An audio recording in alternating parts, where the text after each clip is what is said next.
Saludamos al doctor Patricio Torres, quien fue vocal del Tribunal Supremo Electoral.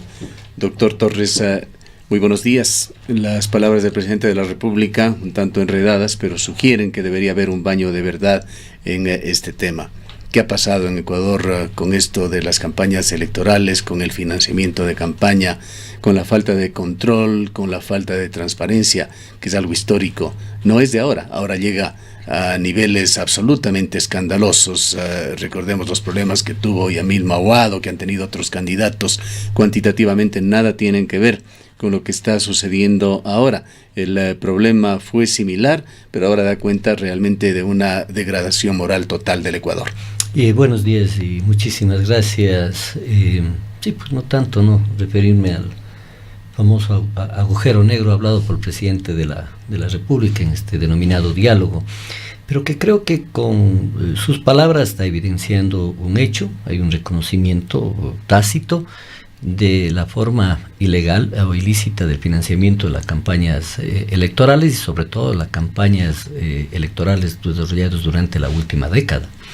Y digo esto recordando algunos hechos, porque yo creo que sí ha habido un avance en cuanto se refiere, por ejemplo, a la legislación para controlar el financiamiento de las campañas electorales, toda vez que siempre ha sido un problema, sobre todo en América Latina, digo, en varios países del mundo, el tema de dinero y campañas electorales. Primero el origen del dinero, porque incidía luego en las representaciones alcanzadas, y por ello en Ecuador se aprobó, por ejemplo, el hecho de que el financiamiento de las campañas sea de carácter público, evitar que venga fundamentalmente del sector privado, porque en nuestro país en un momento determinado no hubo un control en absoluto sobre ello.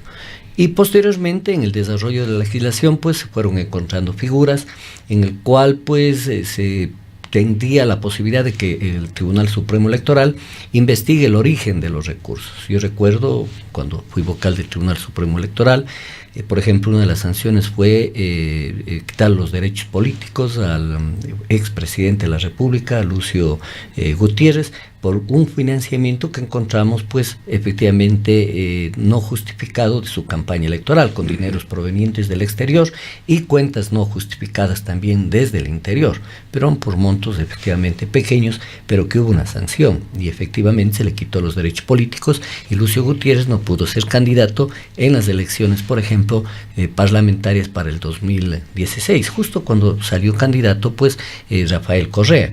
Otra de las sanciones fue, por ejemplo, al ex candidato presidencial también Álvaro Noboa, en el cual efectivamente se le impuso por el exceso de gasto en la campaña electoral. Yo recuerdo que se llegó a establecer una multa del doble del exceso del gasto, estableciendo por el orden de los $5.300.000 al expresidente candidato a la presidencia de la República, lo cual efectivamente, diríamos, se lo impuso. Por ponerle algunos ejemplos muy concretos. Con esto estaríamos diciendo que las herramientas y los elementos necesarios existirían, que más bien es una cuestión de voluntad política, en este caso, el poder avanzar, investigar y controlar sobre todo los recursos que se invierten en las campañas electorales y de dónde provienen.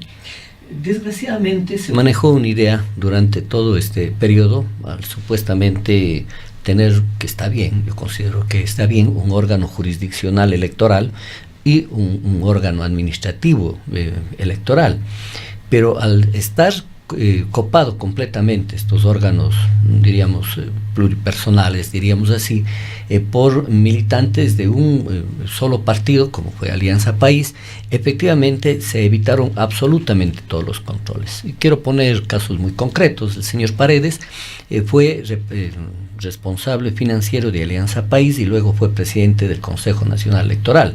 Es evidente la militancia del señor Pozo y de todos los integrantes, tanto del Consejo Nacional Electoral como del Tribunal Contencioso Electoral. Y entonces, en el ámbito, por ejemplo, de evaluar el tema del gasto electoral, por supuesto estas personas no hicieron absolutamente nada, omitieron cumplir sus funciones. Tanto es así evidente, que y estoy seguro yo, que hubieron recursos, por ejemplo, de narcotráfico u otras actividades ilícitas en el financiamiento de la campaña de Alianza País. Con la falta de control, con el descontrol total, diríamos, que existía. Este fondo partidario permanente no queda sino como un señuelo para distraer las cosas. Para distraer las cosas. Además que es insignificante en cuanto a su monto. Y además, recuerde usted que la Contraloría ha observado los recursos económicos, en donde que varios de los directores o secretarios ejecutivos, teniendo como presidentes de Alianza País tanto a Rafael Correa como a Lenín Moreno, no han dicho absolutamente nada sobre los informes que dan a la Contraloría. Ahora, esto deja una secuela de complicidades, tanto en el Consejo Nacional Electoral como en otros niveles de autoridad. ¿Qué hacer? ¿O tenemos que conformarnos con que la impunidad siga campeante en el Ecuador? Yo creo que debería haber todo un proceso. Desgraciadamente en el ámbito de orden penal es obvio, se señala ya públicamente, pues que la Fiscalía es la que tiene el monopolio. Cuando decimos monopolios, la única que tiene efectivamente que puede activar un caso. Es decir, el derecho a la acción penal. Si es que la Fiscalía no interviene, en los hechos, diríamos, no hay digamos, el cometimiento de infracción o delito alguno en el país. Entonces, hoy dependemos mucho de lo que haga la Fiscalía, y la Fiscalía en términos de lo que no hicieron los anteriores fiscales, hoy, por ejemplo, deben estar realmente siendo investigados, ¿no es cierto?, efectivamente, procesados, ¿no?, los ex fiscales, durante la década que efectivamente hemos pasado. Oiga, no puede ser posible, porque ellos tenían conocimiento del cometimiento de todas estas infracciones y no hicieron absolutamente nada. Y cuando hablo de fiscales, hablo también de la Fiscalía General y de las fiscalías provinciales y en general de toda esa estructura que se llama Fiscalía, por favor. Entonces, todos los aspectos fundamentales. Y también tendríamos que ir a los órganos de control como la Contraloría, porque hay que preguntarse, pues, tanto funcionario que emitía los informes de Contraloría y donde que ellos tienen la potestad de establecer responsabilidades administrativas, responsabilidades civiles y establecer presunción de responsabilidades penales, en este Ecuador durante los últimos 10 años no han dicho absolutamente nada. Y lo que alguna vez ha dicho el propio doctor Jorge Morales y muchos juristas de aquí, pues sí, no prescriben determinados delitos, pero sí prescribe la potestad de la Contraloría en establecer este tipo de responsabilidades. Y el Consejo Nacional Electoral, que cínicamente, además su presidente Pozo fue premiado con alguna medalla, condecoración al mérito nacional. Y yo diría a los anteriores, con excepción creo que de ahí un pequeño lapso, pero también Paredes, pues es impresionante lo que se hizo. Mire, con el Consejo Nacional Electoral no quedó en absolutamente nada el famoso tema de las firmas falsificadas. Quedó en absolutamente nada la eliminación, ¿no?, de partidos y movimientos como Ruptura y el MPD, ¿no?, sin motivo anuló la consulta por el Yasuní. La consulta por el Yasuní. Miren, todo, porque es a propósito, porque efectivamente los Yasunidos recogieron las firmas necesarias y sin embargo efectivamente no les convalidaron, igual que hicieron con respecto a varios movimientos y partidos. Y entonces todo el país sabe que para el reconocimiento de un partido o movimiento, por lo general es en base a un acuerdo político, porque no de otra manera se explica que más de 18 millones de ecuatorianos, no siendo del padrón, hayan firmado. O sea, todos los ecuatorianos pertenecen a un movimiento, a un partido político en el Ecuador, porque han entregado sus firmas aparentemente. Es decir, y en este caso último, ilícitos de carácter electoral, es muy preocupante por sobre todo las consecuencias.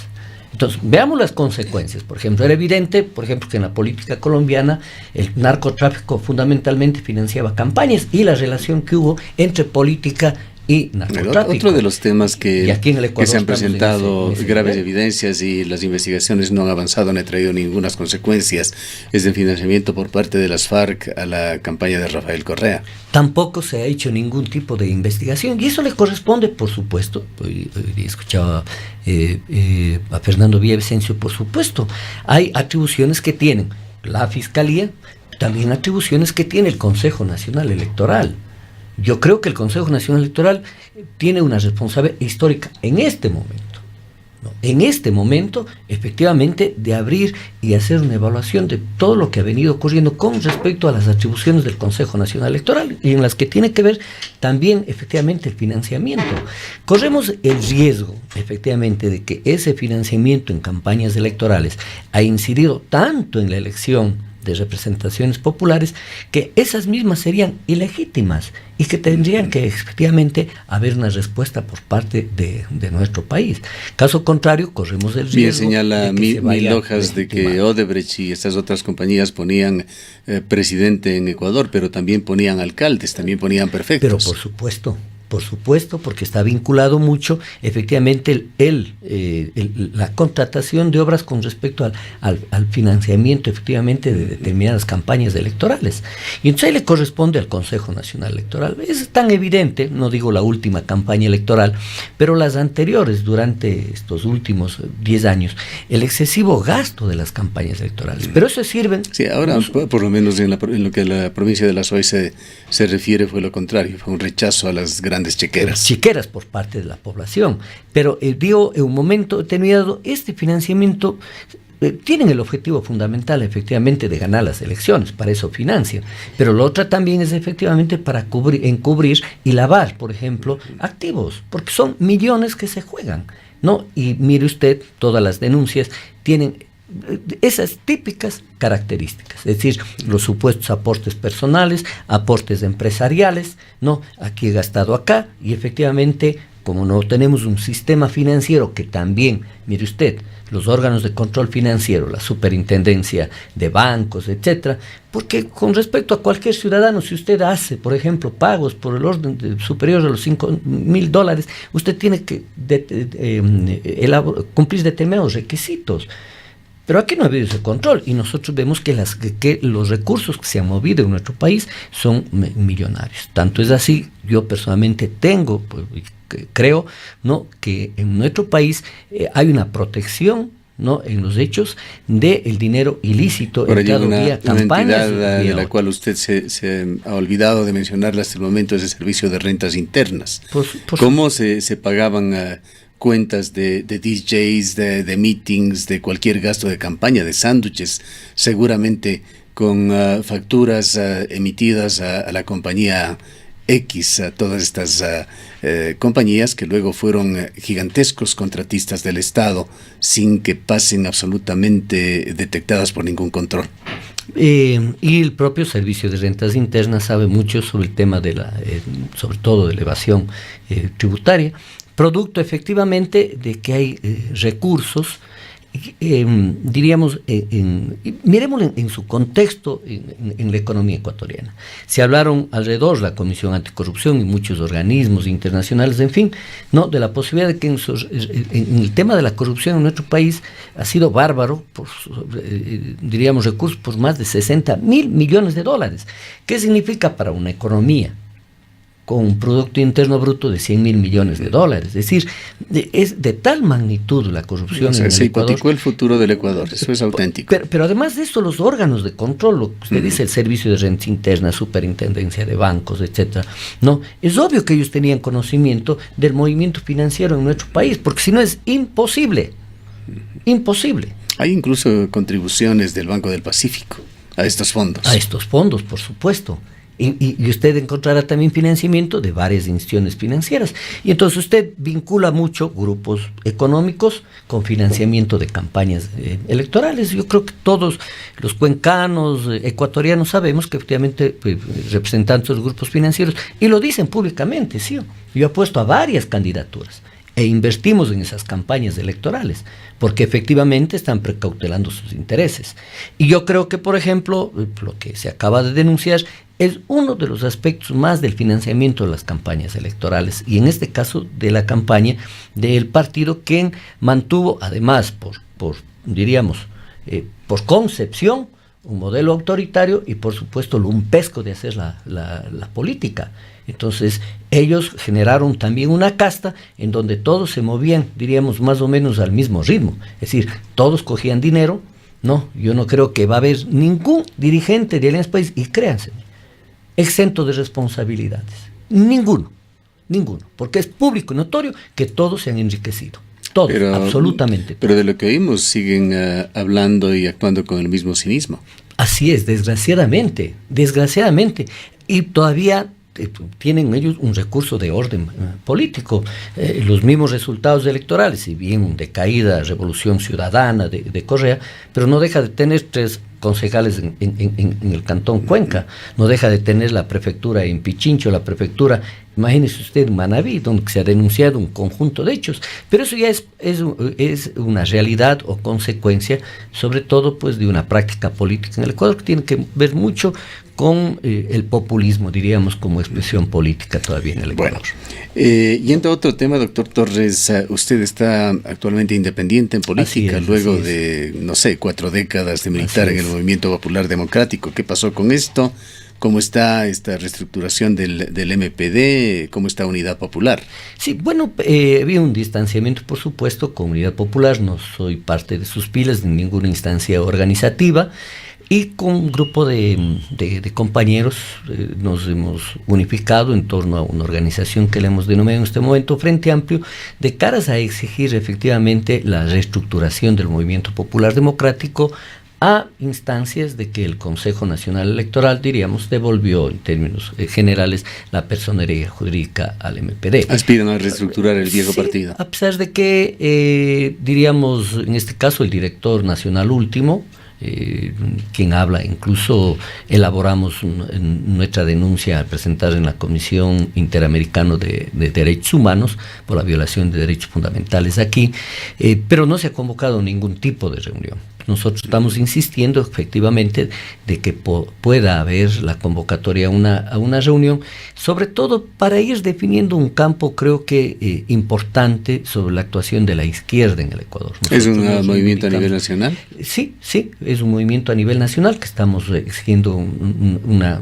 reunión para definir, porque hay varias propuestas, ¿no es cierto? Unos que señalan que efectivamente puede darse un proceso de fusión con Unidad Popular, otros que mantienen la idea, diríamos, de mantener como una estructura al MPD, pero buscando un proyecto más amplio con respecto a otras organizaciones de izquierda. ¿A quiénes se refiere usted cuando dice estamos conversando con algunos compañeros? ¿Quiénes más están en este proyecto de resucitar al MPD? Por ejemplo, aquí están como 6 exdirectores provinciales de la ¿Puede nombrarlos? Claro, René Pozo, Julio Mosquera, María Merchán, Jaime Drobo, quien le habla de lo que yo recuerdo, por ejemplo, y que hemos planteado esta necesidad, diríamos, histórica en los actuales momentos, sobre todo para evitar un hecho que creo que se ha traducido en los resultados electorales, pues, de una fragmentación del panorama electoral. No queremos ser parte de una nueva organización, en fin,